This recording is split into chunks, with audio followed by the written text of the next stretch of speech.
ورسوله الكريم أما بعد فأعوذ بالله من الشيطان الرجيم بسم الله الرحمن الرحيم الذين يأكلون الربا لا يقومون إلا كما يقوم الذي يتخبطه الشيطان من المس الآية صدق الله العلي العظيم۔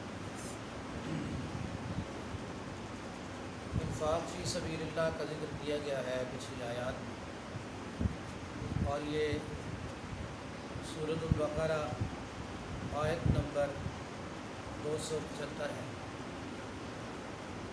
اور سود کا ذکر کیا جا رہا ہے۔ کچھ لوگ تو وہ ہیں جو اللہ تبارک و تعالیٰ کے رستے میں خرچ کرتے ہیں تو وہ کتنا خوش ہوتے ہیں اس سے، انفاق فی سبیل اللہ سے، اور دنیا اور آخرت کی بھلائی کماتے ہیں۔ لیکن اس کے ساتھ ساتھ کچھ لوگ ایسے بھی معاشرے میں ہیں، کفار جو سود خور ہیں، اور یہ بیماری مسلمانوں میں بھی آج کے دور میں عام ہے۔ یہ مسلمان جانتا ہے کہ سود کی لعنت بہت بڑی لعنت ہے، لیکن اس کے باوجود مسلمان سود خور بنا بیٹھے ہیں، ہندوؤں کی طرح، یہودیوں کی طرح سود خور بنا بیٹھا ہے۔ معاملہ کرتا ہے تو سودی کرتا ہے، بہت سارے معاملات۔ ایک تو سود کا معاملہ یہ تھا کہ قرض کے اوپر متعین کر کے پیسے کہ اتنا پیسہ زیادہ لیں گے، یہ سب قرض باقاعدہ طور پر اس طرح سے سود طے ہوتا تھا۔ اور آج کے دور میں بھی لوگ قرض لیتے ہیں، بینکوں سے جا کر قرض لیتے ہیں، اور اس پہ سود انہوں نے ادا کرنا ہوتا ہے۔ اور اس کا نقصان کس قدر زیادہ ہے، جو گناہ ہے وہ علیحدہ ہے، اور نقصان کس قدر زیادہ ہے کہ تجارتی سود جو چلتا تھا اس دور میں بھی چلتا تھا اور آج کے دور میں بھی چلتا ہے۔ مثلاً بینک جو ہیں وہ بڑے بڑے اداروں کو، بڑی بڑی کمپنیوں کو وہ سود دیتے ہیں، اور بڑی کمپنیاں وہ سود اٹھا لیتی ہیں، پیسہ اٹھا لیتی ہیں۔ اب انہوں نے کروڑوں کے حساب سے مال اٹھا لیا، اور کپڑا تیار کرنا ہے اس کمپنی نے، صابن تیار کرنا ہے اس کمپنی نے، کوئی بھی چیز جو تیار کرنی ہے تو وہ کمپنی جب تیار کرتی ہے تو اس کے بعد وہ مارکیٹ میں بیچتی ہے۔ جب مارکیٹ میں بیچتی ہے تو وہ اس کو پتہ ہے کہ اتنا میں نے فیصد، 2% یا جتنا بھی، اتنا میں نے بینک کو سود دینا ہے، لوٹانا ہے۔ قرض جب دینا ہے تو سود اتنا دینا ہے۔ اب کمپنی کیا کرتی ہے، کمپنی اس پروڈکٹ میں، اس میں وہ اتنا جو ہے وہ پیسے اتنے اضافی ڈال لیتی ہے کہ یہ چیز ہم نے تیار کی ہے، اس پہ ہماری لاگت اتنی زیادہ آئی ہے۔ اگر 10 روپے لاگت آئی ہے تو کمپنی کہتی ہے کہ ہماری لاگت 12 روپے آئی ہے یا 14 روپے آئی ہے، تو وہ جو سود اس نے ادا کرنا ہے وہ بھی اس میں ڈال لیتے ہیں۔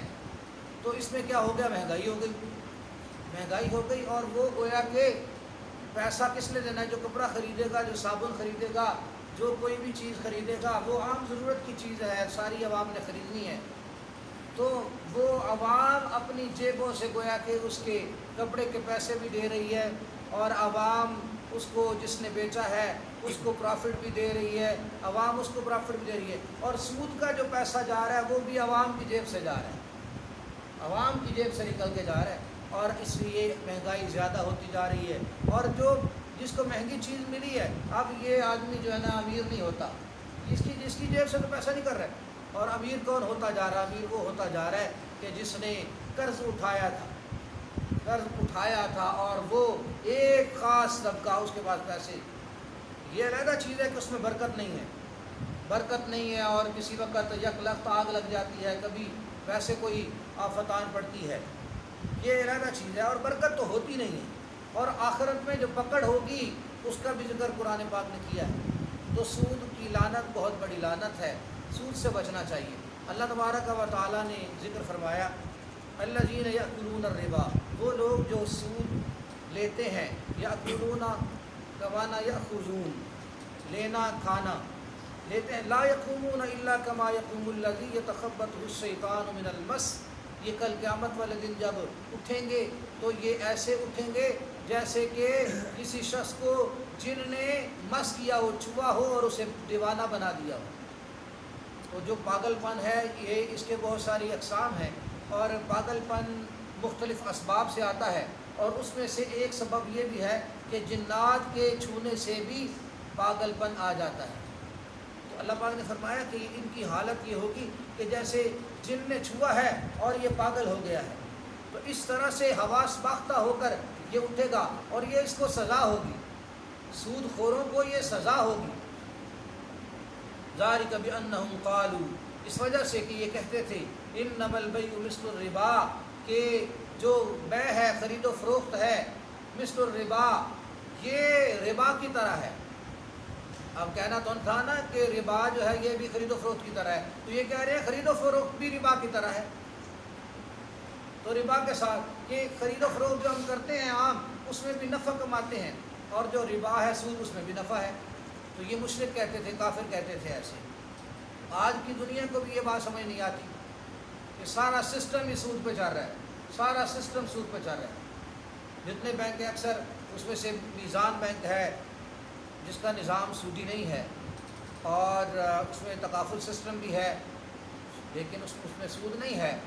اسلامی بینک اسلامی ہے یا البرکہ بینک ہے، اس طرح سے کچھ اور بینک بھی ہیں۔ تو یہ ایسے بینک ہیں جن میں نظام اسلامی نظام ہے اور اس میں کوئی سود وغیرہ نہیں ہے۔ تو لیکن اس کے بینکاری بھی علماء کی محنتیں ہیں، یہ علماء کی محنتیں ہیں۔ شیخ الاسلام حضرت مفتی تقی عثمانی صاحب حافظہ اللہ تعالی ودامت برکاتہم العالیہ، ان کی محنت ہے خصوصی کہ ایک جو نظام تھا چل رہا تھا، اس کے لیے پھر الٹرنیٹ پیش کیا ہے تاکہ لوگوں کے پاس متبادل موجود ہو اور لوگ یہ نہ کہیں کہ ہم کدھر جائیں، لیکن اس کے باوجود لوگ جو ہیں وہ سیدھے راستے پہ نہیں آتے۔ تو جب متبادل بھی آج کے دور میں موجود ہے، ساری سہولیات ہیں، تو پھر جو ہے وہ اپنا اکاؤنٹ وہ اسلامی بینک میں کھلوانے کے بجائے پھر سودی بینک میں کیوں کھلواتے ہیں؟ اور سودی بینک میں اگر مجبوراً کھلوانا پڑے تو کرنٹ اکاؤنٹ کھلوائیں اور اس کے علاوہ کوئی سیونگ اکاؤنٹ وغیرہ نہ کھلوائیں۔ تو فرمایا وَأَحَلَّ اللَّهُ الْبَيْعَ وَحَرَّمَ الرِّبَا، اللہ تبارک و تعالیٰ نے خرید و فروخت و بیع کو اللہ پاک نے حلال ٹھہرایا ہے اور ربا کو اللہ تبارک و تعالیٰ نے حرام ٹھہرایا ہے۔ یہی تو فرق ہے۔ سب سے بڑا کیا ہے؟ اللہ کا حکم ہے۔ سب سے بڑا اللہ کا حکم ہے۔ سب سے بڑی چیز کیا ہے؟ اللہ کا حکم ہے۔ اس لیے اللہ تبارک و تعالیٰ نے بیع کو حلال اور ربا کو، سود کو اللہ پاک نے حرام کر دیا۔ فمن جاءه موعظۃ من ربہ فمن فانتہى فلہ ما سلف، اب جس شخص کے پاس اللہ تبارک و تعالیٰ کی نصیحت پہنچے اور پھر وہ رک جائے، توبہ طائب ہو جائے، تو اس کو اب وہ جو پہلے معاملہ ہو چکا، ما سلف، جو گزر چکا معاملہ ہو گیا، وہ واپسی کرنے کی ضرورت نہیں ہے، جو پہلے ہو گیا ہے وہ نظام ہو گیا، چلا تھا نظام، ختم ہو گیا، آپ توبہ طائب ہو گئے۔ لیکن اب اگر آپ نے سود کہیں سے لینا ہے تو نہ لیں، اس کو کہیں کہ بالکل ختم۔ اسی طرح سے جہاں دینا ہے تو وہاں بھی یہ معاملہ طے کریں کہ ہم چھوڑ رہے ہیں، آپ بھی چھوڑیں، اس طرح سے۔ اور جہاں سے آپ نے لینا تھا وہاں سے آپ راس المال لیں، جو اصل آپ کا پیسہ ہے وہ لیں، اور جو اوپر سود ہے وہ نہ لیں۔ ایک بار تو آپ صلی اللہ علیہ وسلم نے قرض لیا ہوا تھا، تو پھر جب واپسی دینے کی باری آئی تو آپ صلی اللہ علیہ وسلم نے بڑھا کر دے دیا۔ تو یہ مستحب ہے، فرق سمجھے نا، یہ مستحب ہے کہ قرض لیا تھا، مثال کے طور پر 1 لاکھ روپیہ لیا ہوا تھا، اب واپسی جب دینے لگے تو ساتھ مٹھائی کا ڈبہ بھی دے دیا بالفرض۔ تو اب یہ کوئی طے تو نہیں ہوا تھا کہ جب آپ واپس دیں گے تو مٹھائی کا ڈبہ دیں گے، ایسے طے تو نہیں ہوا تھا۔ یہ خوشی سے اپنے دل کی بات آئی ہے کہ چلو یار میرے ساتھ انہوں نے تعاون کیا ہے، قرض دیا ہے 6 ماہ کے لیے، سال کے لیے قرض حسنہ مجھے دیا ہے، تو اب میں چلو مٹھائی لے جاتا ہوں جاتے ہوئے، اب میرے حالات صحیح ہو گئے، میں پیسے واپس دینے لگا ہوں، مٹھائی لے جاتا ہوں مثلا، یا کوئی بھی چیز اضافی دے دیتا ہے، یہ تو مستحسن ہے، مستحب ہے، تعلق اچھے ہوتے ہیں۔ لیکن اگر طے کیا ہو کہ آپ نے اتنا اضافی دینا ہے تو یہ سود ہے، اگر طے کیا ہوا ہے تو پھر سود ہے، طے نہیں کیا ہوا تو وہ تو سنت سے ثابت ہے۔ تو فرمایا وَأَمْرُهُ إِلَى اللَّهِ، اور معاملہ اللہ تبارک و تعالیٰ کی طرف کہ جو کچھ ہوا سب یہ اللہ پاک کے سپرد، توبہ طائب ہو جائیں۔ وَمَنْ عَادَ، لیکن جو شخص توبہ نہیں کرتا اور اس کے باوجود پھر بھی پلٹتا ہے، پھر سود خوری میں مبتلا ہو جاتا ہے، گناہ کرتا ہے، فَأُولَٰئِکَ أَصْحَابُ النَّارِ، یہ جہنمی لوگ ہیں۔ کہ جو پھر سود میں پڑے گا وہ جہنمی ہے. ہم فیہا خالدون، اور جو سود کو حلال سمجھے گا اور پھر سود میں پڑے گا تو یہ ہمیشہ ہمیشہ کے لیے جہنم میں رہے گا.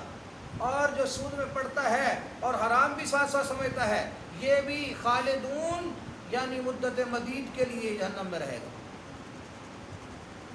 کیونکہ شرک ایسا گناہ ہے جس کی وجہ سے ہمیشہ کے لیے جہنم ہے.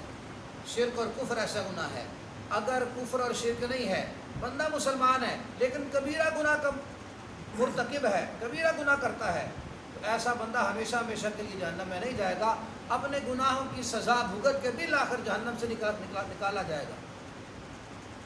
اس لیے یہ معنی کر رہے ہیں کہ اللہ تبارک و تعالی ایسے شخص کو لمبی مدت کے لیے جہنم میں ڈالیں گے. اگر کافر نہیں ہے تو پھر تو نکال لیا جائے گا، کافر ہے تو پھر ہمیشہ رہے گا. یمحق اللہ الربا، اور اللہ تبارک و تعالی ربا کو مٹا دیتے ہیں، برکت ختم کر دی جاتی ہے مال میں سے برکت ختم کر دی جاتی ہے. اللہ تبارک و تعالی جس چیز کو مٹا رہا ہے وہ چیز بچ سکتی ہے؟ وہ نہیں بچ سکتی. تو آپ سودی کاروبار کر کے آپ سمجھے کہ ہم اب بڑے لینڈ لارڈ بن جائیں گے، بڑا پیسہ کما لیں گے، تو ایسا نہیں ہوگا. اللہ پاک اس کو مٹا رہے ہیں. وَيُرْبِ الصَّدَقَاتِ، اور صدقات کو اللہ بڑھاتا ہے. اب ربا کے ساتھ صدقات کا ذکر کیا، صدقات کی فضیلت پیچھے آئی نا، ذکر کی کتنی بڑی فضیلت، تو اس کے ساتھ ذکر کیا اس لیے کہ ذرا تقابل کریں. مسلمان تو وہ ہے جو صدقہ کرتا ہے، اور صدقہ کرنے میں اپنے دل سے مال کی محبت کو نکالنا ہوتا ہے اور پھر اللہ کے راستے میں دینا ہوتا ہے. جبکہ سود خور کیا کرتا ہے؟ سود خور تو کہتا ہے کہ ہر طرف سے ہر کسی کا میں خون نچوڑ لوں. سود خور تو یہ چاہتا ہے. اب سارے معاشرے کا قتل کر رہا ہے. جو سود خور ہے وہ سارے معاشرے کا قتل کرتا ہے. اس لیے سود جو ہے یہ چھوٹا گناہ نہیں ہے، بہت بڑا گناہ ہے، ظلم عظیم ہے. فرمایا واللہ لا يحب كل کفار نسیم، اور اللہ تبارک و تعالی ہر گناہ گار کافر کو پسند نہیں فرماتے. ان الذین آمنوا، یقیناً وہ لوگ جو ایمان لائے، وعملوا الصالحات، اور نیک اعمال بجا لائے، واقاموا الصلاۃ، نماز قائم کی انہوں نے، وآتوا الزکاۃ، اور زکوٰۃ دیتے رہے، لہم اجرہم عند ربہم، ان کے رب کے پاس ہے ان کا اجر. ولا خوف علیہم ولا هم یحزنون، نہ ان پر کسی قسم کا خوف ہوگا اور نہ یہ غمگین ہوں گے. یا ایھا الذین آمنوا اتقوا اللہ، اے ایمان والو اللہ سے ڈرو، وذروا، اور چھوڑ دو، ما بقی من الربا، جو ربا اور سود کا جو معاملہ باقی ہے سب چھوڑ دو، جتنا باقی ہے سب چھوڑ دو. ان کنتم مومنین، اگر تم ایمان والے ہو. فَإِن لَمْ تَفْعَلُوا، اور اگر تم نے ایسے نہ کیا تو سن لو، فَأْذَنُوا بِحَرْبٍ مِّنَ اللَّهِ وَرَسُولِهِ، تو اللہ کی طرف سے، اللہ کے رسول کی طرف سے اعلان جنگ سن لو. وَإِن تُبْتُمْ، اور اگر تم نے توبہ کر لی ہے، فَلَكُمْ رُءُوسُ أَمْوَالِكُمْ، تو تمہیں تمہارا اصل مال مل جائے گا. لَا تَظْلِمُونَ وَلَا تُظْلَمُونَ، نہ تم ظلم کرو اور نہ ظلم کیے جاؤ. تمہارے اوپر بھی کوئی ظلم نہ کرے، تم بھی ظلم نہ کرو. وَإِن كَانَ ذُو عُسْرَةٍ فَنَظِرَةٌ إِلَىٰ مَيْسَرَةٍ، اور جب معاملہ ہو کسی کو قرض دینے کا اور وہ غریب آدمی ہے تو قرض حسنہ دو نا. قرض حسنہ یہ ہے کہ اس کو مدت دو، اس کو مہلت دو. فرمایا اگر ایسے شخص کو کوئی مہلت دیتا ہے تو آسانی تک اسے مہلت دے، یہ بہتر ہے. اور اگر وہ بہت ہی خستہ حال ہے، بیچارہ غریب ہے، دے ہی نہیں سکتا، وَأَن تَصَدَّقُوا، تو صدقہ ہی کر دو. اور اگر صدقہ کر دو گے فَهُوَ خَيْرٌ لَكُمْ إِن كُنتُمْ تَعْلَمُونَ، تمہارے لیے بہتر ہے، بہت بہتر ہے اگر تم جانو اسے. یہ غریب آدمی کو جو تم نے قرض دیا تھا وہ واپس ہی نہیں دے سکتا تو اسے ویسے ہی معاف کر دو، یہ تمہارے لیے بہت بہتر ہے. وَاتَّقُوا يَوْمًا، اور اس دن سے ڈرو، ترجعون فیہ الی اللہ، کہ جس میں تم اللہ تبارک و تعالیٰ کی طرف واپس لوٹائے جاؤ گے. ثم توفی کل نفس ما کسبت، پھر ہر نفس کو اس کا پورا پورا بدلہ دیا جائے گا. وہم لا یظلمون، اور ظلم نہیں کیے جائیں گے. اصل کیا ہے؟ اصل یہ ہے کہ تعاون کرو. سود کی ضرورت ہی نہ پیش آئے، سود تک نوبت ہی نہ پہنچے. کہ سود کون دیتا ہے؟ سود وہ لالچ میں آ کے دیتا ہے کہ مجھے پیسہ ملے گا. تو تمہاری نظر دنیا کے اس عارضی نفع پہ نہیں ہونی چاہیے، تم صدقہ کرو، تمہاری نظر آخرت پہ ہونی چاہیے، اور اللہ تبارک و تعالیٰ پہ یقین ہونا چاہیے کہ جب ہم صدقہ کریں گے یا کسی کو قرض حسنہ دیں گے تو اللہ تبارک و تعالیٰ کی رحمت آئے گی۔ حدیث پاک میں آتا ہے کہ جو شخص جس کی دعا قبول ہو نہ ہو رہی ہو، کسی مسئلے میں پھنسا ہو، تو کسی غریب کو قرضہ بھی دے دے، اگر صدقہ تو بہت صدقہ ہے نا، اگر قرضہ بھی دے دے، کسی غریب کو قرض حسنہ دے دے تو اس کو 18 گنا ثواب ملتا ہے، اور اس کی مصیبت اللہ پاک دور فرما دیتے ہیں۔ قرض حسنہ کا ثواب جو ہے وہ روزانہ پھر اس کا ثواب 18 گنا ملتا رہتا ہے، روزانہ 18 گنا ثواب اس کو ملتا رہتا ہے روزانہ۔ اللہ تبارک و تعالیٰ نے سود کی مذمت فرمائی، اور سود خوروں کے لیے، سودی معاملات کرنے والوں کے لیے اللہ تبارک و تعالیٰ نے اعلان جنگ فرما دی۔ اس کے باوجود بھی آپ جانتے ہیں آپ کے رشتہ داروں میں، آپ کے عزیز و اقارب میں آج بھی کئی لوگ ایسے ہوں گے جو سودی معاملات کر رہے ہیں، سودی کاروبار کر رہے ہیں، آج بھی کر رہے ہیں، اور سودی قرضے انہوں نے اٹھائے ہوئے ہیں اپنی زمینیں دے کے، اسی طرح سے معاملات کیے ہوئے ہیں۔ تو لوگوں کو یہ نہیں پتا کہ اللہ پاک کی طرف سے اعلان جنگ ہے، اور پھر کہتے ہیں کہ ہائے برباد ہو گئے، ہائے برباد ہو گئے، مصیبت آ گئی، یہ ہو گیا، وہ ہو گیا۔ جب قرض لیا ہوا سودی قرض ہے تو پھر برکت کہاں سے آئے گی؟ اس لیے اللہ تبارک و تعالی قرآن و سنت کی ہمیں صحیح سمجھ نصیب فرمائے اور عمل کرنے کی توفیق نصیب فرمائے۔ وآخر دعوانا الحمدللہ رب العالمین۔